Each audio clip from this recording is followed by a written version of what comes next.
हाथी घोड़ा पालकी जय कन्हैया लाल की। आप सबको बी ब्लेस्ड एस्ट्रो की ओर से जन्माष्टमी की हार्दिक शुभकामनाएं।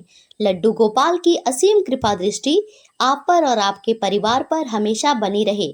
आज की वीडियो में मैं आपको जन्माष्टमी की सुबह की और शाम की सरल पूजा विधि करके दिखाऊंगी, कैसे कम सामान में बहुत अच्छे से लड्डू गोपाल की पूजा की जा सकती है। और अगर आपके पास लड्डू गोपाल की मूर्ति ना हो तो आप उस स्थान पर कृष्ण भगवान की कोई फोटो भी रख सकते हैं। बाकी पूजा विधि बिल्कुल उसी तरह होगी, तो बने रहेंगे वीडियो के अंत तक। चलिए वीडियो शुरू करते हैं। यह मेरी कृष्ण जन्माष्टमी पर लड्डू गोपाल के लिए कुछ खरीदारी है, जिसमें लड्डू गोपाल के कुछ कलरफुल पोशाक हैं, जिसके साथ उनके श्रृंगार की सारी सामग्री दी हुई है। साथ में बहुत सारे छोटे छोटे प्यारे प्यारे बांसुरी है और उनका एक सिंहासन है और एक प्यारा सा झूला भी है, जिस पर मैं अपने लड्डू गोपाल को जन्माष्टमी पर झुलाने वाली हूँ।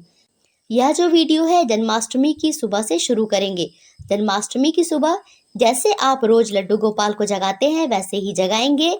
और यहाँ पर लड्डू गोपाल जग चुके हैं, अब उनको स्नान कराएंगे। सबसे पहले लड्डू गोपाल को दूध से स्नान कराया जाता है।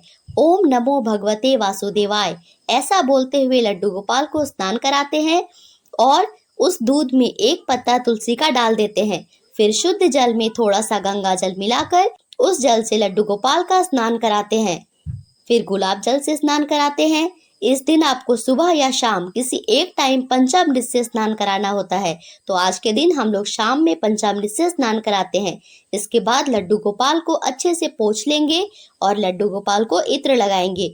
इत्र लड्डू गोपाल को विशेष पसंद होता है, इसीलिए अच्छी खुशबू वाले इत्र लगाना ना भूले।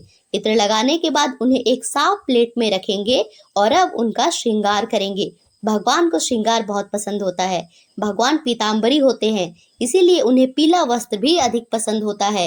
इस पोशाक के साथ लड्डू गोपाल के श्रृंगार की भी सामग्री है, जिसमें छोटे छोटे कान के झुमके हैं, उनके गले का नेकलेस है, हाथ के कंगन है, पैर के पायल है, मुकुट है, मोर पंख है, बांसुरी है और लड्डू गोपाल के लिए एक प्यारा सा गॉगल्स भी है। लड्डू गोपाल के अच्छे से श्रृंगार करने के बाद उनको एक आईना दिखाना ना भूले, जिससे उन्हें भी तो यह पता चले कि उनका कैसा श्रृंगार हुआ है। और ये लड्डू गोपाल का सिंहासन है, इसको अच्छे से बिछाकर इसके ऊपर एक तुलसी का पत्ता रख देंगे और उसके ऊपर लड्डू गोपाल को विराजमान करेंगे। अब हम पूजा शुरू करेंगे। इसके लिए सबसे पहले दीप जलाएंगे, फिर दीप का पूजा होगा और उसके बाद धूप जलाएंगे। लड्डू गोपाल जी को चंदन का तिलक करेंगे, फूल चढ़ाएंगे और सबसे विशेष तुलसी दल भगवान को अर्पित करेंगे। फिर भगवान को भोग समर्पित करेंगे और पीने के लिए जल अवश्य दें और दोनों में तुलसी का पत्ता अवश्य होना चाहिए।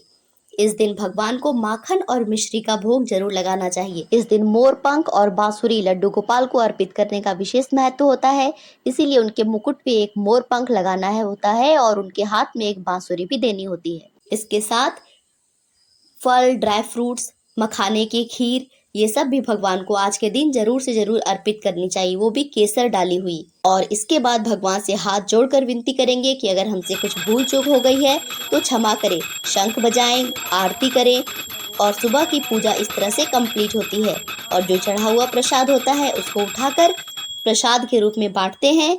और शाम की पूजा में भी सबसे पहले एक दीप प्रज्वलित करेंगे और उस दीपक की पूजा करेंगे।